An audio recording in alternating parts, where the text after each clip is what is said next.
அப்புறம் யோகோ அவளோட தாத்தாவோட சந்தோஷமா இருந்ததை நினைச்சு பாக்குறா. அப்ப அனௌன்சர் அனௌன்ஸ் பண்றாங்க, இந்த கில்லிங் பை டெஸ்ட்ராயர் சூடு பிடிக்க ஆரம்பிச்சிருச்சு. இப்ப மிகப்பெரிய 2 சண்டை நடக்க போகுது. ஒரு பக்கம் லிசர்டை எதிர்த்து ராட்லும் சீத்தாவும் மோத போறாங்க. இன்னொரு பக்கம் மெக்சிகாட்டோ சேபர்ஸோட ரகசிய ஆயுதமான கிட்டோ அவங்க இறக்கிருக்காங்க. இந்த பலசாலியான கிட்டோவை எதிர்த்து அந்த கொர்க்கடையில எப்படி சண்டை போடும் அப்படிங்கறத வாங்க பாக்கலாம். கிட்டோவா இவனும் ஒரு டைப்ரேட் தான், ஆனா இவன் ஒரே ஒரு மேட்ச்ல மட்டும் தான் பார்ட்டிசிபேட் பண்ணான். அந்த மேட்ச்ல இவனை கம்மியான பினான்சர்ஸ் மட்டும் தான் பார்த்தாங்க அப்படின்னு சொல்லிட்டு அங்க இருந்த பினான்சர்ஸ் எல்லாம் சொல்லிட்டு இருக்கு. இந்த பக்கம் பிளேயர்ஸ்ல ஒருத்தர் யோகாவை பார்த்து, உன்னை மாதிரி ஒரு சின்ன பொண்ணு அவ்வளவு பெரிய ஆளை கண்ட்ரோல் பண்ணுவோம் அப்படின்னு சொல்லி நினைச்சு பார்க்கவே இல்லை. அப்புறம் நான் நினைக்கிறேன் எங்களோட ஆப்ஜெக்டிவ் மாதிரி உன்னோட ஆப்ஜெக்டிவும் இசிட்டா அடிக்கிறது தானே, அப்படி இல்லாட்டி ரிச்சி சிட்டாவோட அந்த ஹைபிரிட் அடிக்க போறியா அப்படின்னு அவர் கேட்டதுக்கு, ஆமா நான் கன்ஃபார்ம் அதெல்லாம் பண்ணுவேன் அப்படின்னு அவன் சொல்றான். இப்ப இந்த பக்கம் இசினோ அந்த கிட்டோவை பார்த்து, எனக்கு ஞாபகம் இருக்கிற வரைக்கும் இவன் தான் கிட்டோ, இவனை பத்தின கேள்விதான் பட்டிருக்கேன். இப்ப அந்த முதலையும் இருந்துட்டு சொல்லுது, இங்க பாரு தம்பி, இப்போதைக்கு நான் ரொம்ப பேடான மூட்ல இருக்கேன், தயவுசெய்து இங்க இருந்து கிளம்பிடு, இல்லாட்டி நான் உனக்கு கொன்றுவேன் அப்படின்னு சொல்லிட்டு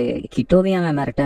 கிட்டோ இருந்துட்டு, நீ ரொம்ப ஒஸ்ட், அதனாலதான் சுத்தி இருக்கிற அந்த மரத்தை எல்லாம் நீ டேமேஜ் பண்ணிருக்கு அப்படின்னு சொல்லிட்டு சொன்னத அந்த கொரக்கடையில கேட்டுட்டு, ஆமா நீ எதை பத்திடா பேசிக்கிட்டு இருக்கு, ஒண்ணுமே புரியலடா அப்படின்னு சொல்லிக்கிட்டு இருக்கும்போது மரத்து மேல இருந்து அந்த கொரிலா சொல்றான், நான் உன் இடத்துல இருந்தேன்னா இந்த மாதிரி அவங்க கிட்ட பேச மாட்டேன். ஏன்னா கீட்டோவுக்கு சுற்றுச்சூழல மாசுபடுத்துறவங்களை பார்த்தாலே பிடிக்காது, அந்த மாதிரி யாரையாச்சும் பார்த்தானா அவன் கொல்லாம விட மாட்டான் அப்படின்னு சொல்லிட்டு கொரிலா சொன்னோன்னே முதல்ல இருந்துட்டு, நீ எப்படி நீ உயிரோட இருக்க அப்படின்னு சொல்லிட்டு கேட்கிறான். உனக்கு ஒரு விஷயம் தெரியாது, எங்களை மாதிரி கொரிலாவுக்கு காடுதான் வீடு மாதிரி, டைகர் என்ன அட்டாக் பண்ண வரும்போது நான் அப்படியே தப்பிச்சிட்டேன். இப்ப அவன் கீழே குதிச்சுட்டு நானும் கிட்டவும் மீட் பண்ணோம்னா இந்த கேம் முடிஞ்சிருச்சு அப்படின்னு அர்த்தம், அதனால இப்ப மெக்சிகாட்டோ தான் அதுல வின் பண்ணுச்சு அப்படின்னு சொல்லிட்டு அவன் கேம் முடிஞ்சிருச்சு அப்படின்னு சொல்லி சொன்னோன்னே முதல்ல இருந்துட்டு, நீ என்னடா பேசிக்கிட்டு இருக்க, நான் உனக்கு காமிக்கிறேன்டா யாரு ஜெயிப்பாங்க அப்படின்ட்டு, அதனால இப்ப உங்க 2 பேத்தையும் நான் கொல்ல போறேன் அப்படின்னு அவன் சொல்லிட்டு அவனோட டேயை வச்சு அட்டாக் பண்ண அதை கிட்டோ அசல்ட்டா டிஃபெண்ட் பண்ணிடுறான். இப்ப முதல்ல வேகமா அவனுடைய தலையை கடிக்க போக கிட்டோ அந்த முதலையோட தலைய பஞ்ச் பண்ண அவனோட கையை தலைக்குள்ள போயிட்டு வருது. இத பார்த்தா இங்க இருந்த அனௌன்சரே, என்ன இங்க நடந்துகிட்டு இருக்கு, ஒரே பஞ்ச்ல நாக் அவுட் பண்ணிட்டாரு, அதுவும் கொர்க்கடையில அதோட ஃபுல் டிரான்ஸ்பர்மேஷன்ல இருந்தும் கிட்டோ அவரை கொண்டுட்டாரு அப்படின்னு சொல்லிட்டு அவர் சொல்ல, இதை பார்த்த பினான்சியர்ஸ் எல்லாம் வாயப்பழந்து பாத்துட்டு இருக்காங்க. அந்த முதலைக்கு லைட்டா அசைவு இருக்கிறத பார்த்துட்டு கிட்டோ அவன் பக்கத்துல போய் அவனை குத்திக்கிட்டே இருக்கான். அதை பாக்குறதுக்கே அந்த அளவுக்கு கொடூரமா இருக்கு. இப்ப அந்த முதலையோட பிளேயர் வந்துட்டு, அவன் என்னோட பிளேயர், இந்த மாதிரி நடந்திருக்க முடியாது அப்படின்னு சொல்லிட்டு அவன் ரொம்ப பயந்து பேசிட்டு இருக்க ஹீரோவுக்கு அதை பார்த்து உமட்டிட்டு வருது. இப்ப ஸ்கிரீன்ல நெக்ஸ்ட் பிளேயர் மூவ் பண்ணுங்க அப்படின்னு சொல்றாங்க. இப்ப யோகோ இருந்துட்டு, சீரா இப்ப நீங்க தான் மூவ் பண்ணணும் அப்படின்னு சொல்றான். இப்ப இந்த பக்கம் அவன் தொடர்ந்து பஞ்ச் பண்ணிட்டே இருக்க கொரிலா போயிட்டு, கீட்டோ இதோட நிப்பாட்டிக்கன்னு சொல்ல, இல்ல இவனை துண்டு துண்டாக்கி மரத்துக்கு உரமா போட போறேன், அப்பாவாச்சும் மரம் நல்லா வளரும் அப்படின்னு நான் சொல்ல, இப்ப சீரா இசினாவை வந்து நார்த் பக்கமா மூவ் பண்ண சொல்லிருக்காங்க. அந்த மெசேஜ் கேட்ட இசினாவும், எப்படியாச்சும் நாண்டு போயிருண்டா அப்படின்னு சொல்லிட்டு நானும் போகும்போது கொரிலா பாத்துறான். இப்ப அவனுடைய பீஸ்ட் பாம்புக்கு மாதிரி அவனை அட்டாக் பண்ண அந்த இடத்துல அவனை காணோம். என்ன இது இங்க ஓட்டையா இருக்கு அப்படின்னு சொல்லிட்டு அவன் பாக்க, அப்பதான் தெரியுது ராபிட் வந்து ஓட்ட போட்டு இசினாவை கூட்டு போயிட்டா. இந்த பக்கமா லிசர்டுக்கும் மெசேஜ் வந்துருது அங்க இருந்து மூவ் பண்ண சொல்லி. அதை கேட்டு அவளும் மூவ் பண்ணிட்டு இருக்க. அப்படியே போய்கிட்டு இருக்கும்போது அவனோட 2 டீம்மேட்ஸ் பத்தி யோசிச்சு பார்த்து போய்கிட்டு இருக்கா. அப்புறம் சீத்தா இருந்த இடத்த தெரியும் பார்த்துட்டு, எனக்கு இங்க வேற யாரும் இருக்கிற மாதிரி தெரியுது அப்படின்னு சொல்லிட்டு போக, இப்ப அந்த வீட்டுக்குள்ள சீத்தா இருந்துட்டு, சரி இப்ப நம்ம இன்னும் சண்டை போட வேண்டிய நேரம் அப்படின்னு சொல்லிட்டு ரேட்ல அட்டாக் பண்றான். இப்ப இந்த பக்கம் ராபிட் வந்து இசினாவை காப்பாத்தி கூட்டு வந்ததுக்கு அப்புறம் இப்ப ராபிட் திரும்பி எனக்கு ஒரு வேலை இருக்கு அப்படின்னு சொல்லிட்டு கிளம்பிடுறான். இந்த பக்கம் கொரிலா அந்த பொந்த பார்த்துட்டு, இது கன்ஃபார்ம் அந்த ராபிட்டோட வேலையா தான் இருக்கு அப்படின்னு சொல்லிட்டு பாத்துக்கிட்டு இருக்கும்போது பின்னாடி தெரியும் பார்த்தா ராபிட் இருக்கான். 2 பேரும் இப்ப கொஞ்ச நேரத்துக்கு பாத்துக்கிட்டு இருக்க. திடீர்னு அவ பயப்பட இவன் அட்டாக் பண்ண போறான். இப்ப அவன் அட்டாக் பண்ணோன்னே அவன் தள்ளி கீழே விழுந்துடுறான். நீ இங்க வந்ததே மொத்த தப்பு, நீ பேசாம இங்க இருந்து அப்பவே அவனோட சேர்ந்து போயிருந்திருக்கலாம், இங்க வந்து மிகப்பெரிய தப்பு பண்ணிட்ட, இப்ப நான் உனக்கு கொல்ல போறேன் அப்படின்னு நான் சொல்ல, ராபிட்டும் நானும் அவங்க கிட்ட சாக மாட்டேன், உன் கூட நான் சண்டை போட போறேன் அப்படின்னு நான் சொல்ல, இந்த பக்கம் சீத்தாவும் ரேட்டில் சண்டை போட்டுக்கிட்டு இருக்காங்க. எப்படியோ சீத்தா ரேட்டில் அடிச்சு போட்டு ரேட்டில் மேல உட்காந்து, நான் உன ஃபர்ஸ்ட் டைம் பார்த்து போய் கொல்லணும்னு நினைச்சேன், ஆனா என்னால கொல்ல முடியல, ஆனா இப்போ உனக்கு கொண்டுருவேன் அப்படின்னு சொல்லிட்டு அவ சொல்ல, உன்னால முடிஞ்சா அதை பண்ண அப்படின்னு சொல்லிட்டு ரேட்டில் சொல்ல, சீத்தாவோ அப்பனா சரி அப்படின்னு சொல்லிட்டு கிஸ் பண்றா. இப்ப அவங்க 2 பேத்தையும் சுத்தி ஏதோ ஒரு கேஸ் ஃபார்ம் இருக்கிற மாதிரி தெரியுது. இப்ப ரேட்டில் சீத்தாவை நிப்பாட்டி வேணாம் அந்த மாதிரிலாம் பண்ணாத அப்படின்னு சொல்ல, சீத்தா இருந்துட்டு என்னால அந்த மாதிரி பண்ணாம இருக்க முடியல அப்படின்னு சொல்லிட்டு இப்ப 2 பேருமே மாத்தி மாத்தி கிஸ் பண்ணிட்டு இருக்காங்க. இந்த பக்கம் ராபிட்ட துரத்திக்கிட்டு குருலா ஃபாலோ பண்ணி வந்துகிட்டு தான் இருக்கான். இதை பார்த்த ஹீரோ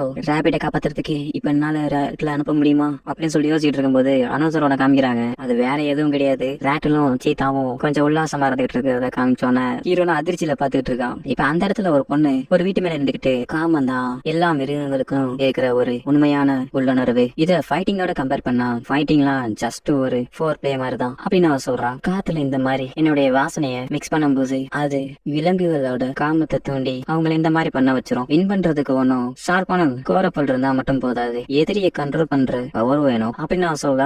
இப்ப அனௌன்சர் சும்மா இல்லாம ரேட்லும் சீத்தாவும் சண்டை நிப்பாட்டிட்டு அவங்களுக்குள்ளேயே மோசமான செயல்களை பண்ணிட்டு இருக்காங்க அப்படின்னு அவன் சொன்னோன்னே கீழே இருக்க ஆடியன்ஸ் எல்லாம் நல்லா இருக்கு, இனி நல்லா பண்ணுங்க அப்படின்னு சொல்லிட்டு அவங்கள மோட்டிவேட் பண்ண இதை பாத்துக்கிட்டு இருந்த யோகோ, இங்க இருக்கிற எல்லாருமே எங்களோட புனிதமான கில்லிங் பைட்ஸ் மேட்சே அசுத்தப்படுத்துறாங்க. இந்த மாதிரி ஒரு செயலை நான் இங்க பண்ண விட மாட்டேன். அவன் ரெண்டு வச்சு நான் இப்ப கொல்ல போறேன் அப்படின்னு சொல்லிட்டு அவன் நினைச்சுக்கிட்டு இருக்க. இந்த பக்கமா தான் அவனோட தாத்தாவை என்ஜாய் பண்ணிட்டு இருக்காப்ல. இப்ப காட்டுக்குள்ள லிசர்ட் அவனோட ஃப்ரெண்ட்ஸை தேடிக்கிட்டு போகும்போது டைகர் வந்து நீ உன்னோட ஃப்ரெண்ட்ஸை தான் தேடிட்டு இருக்கியா அப்படின்னு சொல்லி கேக்குறான். பட் தொடர்ந்து சவசமா அவங்க இப்ப இல்ல அப்படின்னு டைகர் சொன்னானே. லிசர்ட் அதை கேட்டவன ஆளுக்கு புரிஞ்சு போச்சு. அப்பனா கொற்கடையில தோத்துட்டான் போல. சரி விட இப்ப அவங்கள பத்தி யோசிச்சு பிரச்சனை கிடையாது. இப்ப நான் எப்படி உன்னோட சண்டை போட போறேன் அப்படிங்கறத யோசிக்கணும் அப்படின்னு சொல்லிட்டு அவ ஒரு பிளான் யோசிச்சுக்கிட்டு இருக்கா. இப்ப அவர் பிளான் யோசிச்சு டைகர் அட்டாக் பண்ண போக, ஆனா டைகர் அவளை அட்டாக் பண்ணிட்டு நான் லியோ இல்லாத இந்த டோர்னமெண்ட் போர் அடிக்குன்னு நினைச்சேன். ஆனா நல்லா தான் இருக்கு, இதை நான் என்ஜாய் பண்ண போறேன் அப்படின்னு சொல்லிட்டு அவன் சொல்ல.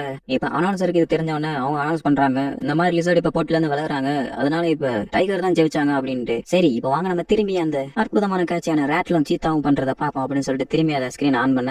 இதை பார்த்து பொறுக்க முடியாத யோகோ இதோட இதை நிப்பாட்டிட்டு ஒழுங்கா மாதிரியா கேம தொடங்குங்க அதோ இப்போ அப்படின்னு சொல்லிட்டு அவன் சொன்னானே. அனௌன்சரும் இதுக்கு சாரி கேட்டுட்டு அடுத்த பேரை காமிக்கிறாங்க. இப்ப ஹீரோ இவ நிஜமாலே அமேசிங் தான், இவ சொன்னோன்னு எல்லாரும் கப்புச்சுப்புன்னு கேட்டுறாங்க அப்படின்னு சொல்லிட்டு பாத்துக்கிட்டு இருக்க. எனக்கு தெரிஞ்ச வரைக்கும் மிஸ் யோகோவோட போக்கஸ் எல்லாம் வேற ஏதோ ஒரு விஷயத்த மேலதான் இருக்கு அப்படின்னு சொல்லிட்டு ஹீரோ யோசிச்சுக்கிட்டு இருக்கு. யோகோவும் என்ன திங்க் பண்றானா, தாத்தா நான் எப்படியாச்சும் இந்த போட்டியில ஜெயிச்சு அந்த சீட்டாவை கொண்டு இழந்த உங்களுடைய மரியாதையை திரும்பி கொண்டு வந்து உங்களை பழையபடி மாத்துவேன், உங்களை ஏமாத்துறவங்களை நான் சும்மாவே விட மாட்டேன் அப்படின்னு அவங்க சொன்னானே. இந்த பக்கம் ரேட்லயும் சீதா வந்து காமிக்கிறாங்க. இப்ப சீதா ஹிட்டோமிய பார்த்து என்னோட வா அப்படின்னு சொல்லிட்டு கூப்பிட, என்னோட வரவா இந்த வார்த்தை இதை எங்கேயோ நான் கேள்விப்பட்டிருக்கேன், ரொம்ப நாளைக்கு முன்னாடி இந்த வார்த்தை என்கிட்ட யாரோ சொன்ன மாதிரி இருந்துச்சு, ஹிட்டோமி என் கூட வா. ஆமா அது நான் தான் அப்படின்னு சொல்லிட்டு அவ சீத்தாவை தள்ளி விட்டுறா. இப்ப அவன் எந்திரிச்சு நான் உன் கூட தான் வரமாட்டேன், ஏன்னா நான் யார் கூட போகணும் அப்படிங்கறத நான் இயற்கையை சூஸ் பண்ணிட்டேன் அப்படின்னு சொல்லிட்டு அவ சொல்ல. இதை பார்த்து மேல இருந்த அந்த பொண்ணு இதுக்கு சாத்தியமே இல்லையே, அவன் எப்படி இதுல இருந்து வெளியில வந்தா அப்படின்னு சொல்லிட்டு பாத்துக்கிட்டு இருக்க. எப்ப ஹிட்டோமி அவளுக்கான டைலாக் சொல்றா, யாரு சார்பான குறப்பல வச்சிருக்காங்களோ அவங்க தான் ஜெயிப்பாங்க அப்படின்னு சொல்லிட்டு அவளை அட்டாக் பண்றா. ஆனா அவ ஹிட்டோமியோட அட்டாக் அட்டாச் பண்ணிட்டு எப்படி இவளால அதுல இருந்து தப்பிக்க முடிஞ்சு அப்படி யோசிச்சுட்டு இருக்கும்போது ஹிட்டோமி திரும்பி அட்டாக் பண்ண போக அப்ப யாரும் ஹிட்டோமி அட்டாக் பண்றாங்க. அப்ப ஹிட்டோமி இதுக்கு தான் நான் ரொம்ப நேரம் காத்துக்கிட்டு இருந்தேன் அப்படின்னு சொல்லிட்டு சொல்ல. இப்ப யாருன்னு பார்த்தா நம்ம டைகர் அந்த இடத்துக்கு வந்திருக்கான். டைகர் அப்படின்னு சொல்லி ஹிட்டோமி சொல்ல. இதோட இந்த எபிசோட முடிச்சிருக்காங்க.